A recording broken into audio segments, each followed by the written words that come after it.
Presented by KJ Bhojpuri.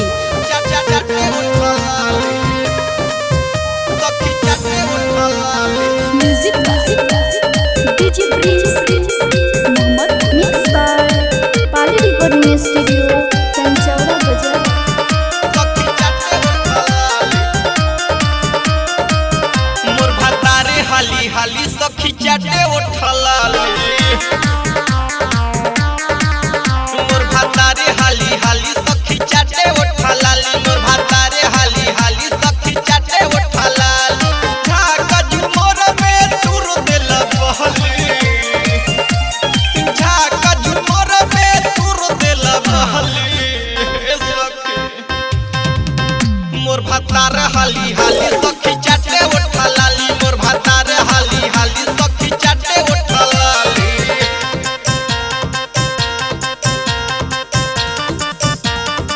मोर भतारे हाली हाली सखी चाटे उठलाले मना करी तो बउआ के देहिए में सटे है सखी भोई मदीवन सुन कहीं नहीं हटे कहीं नहीं हटे मना करी तो बउआ के देहिए में सटे भोई मदीवन सुन कहीं नहीं हटे दहिया के कहतावे दूधवा के छाली दहिया के कहतावे दूधवा के छाली मोर भतारा हाली हाली सखी चाटे उठलाली मोर भतारा हाली हाली सखी चाटे उठलाली Music by DJ Prince. मोर भतारा हाली हाली सखी चाटे उठलाली बुझे नहीं बात चाहे कतन मनाए अरे का कही बाकी बोली करके कैसे समझाई अरे अति कदले बड़े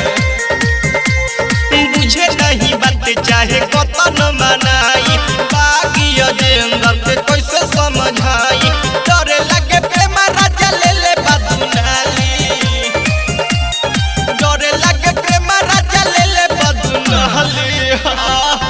मोर भतारा हाली हाली सखी चाटे उठलाली मोर भतारा हाली हाली सखी चाटे उठलाली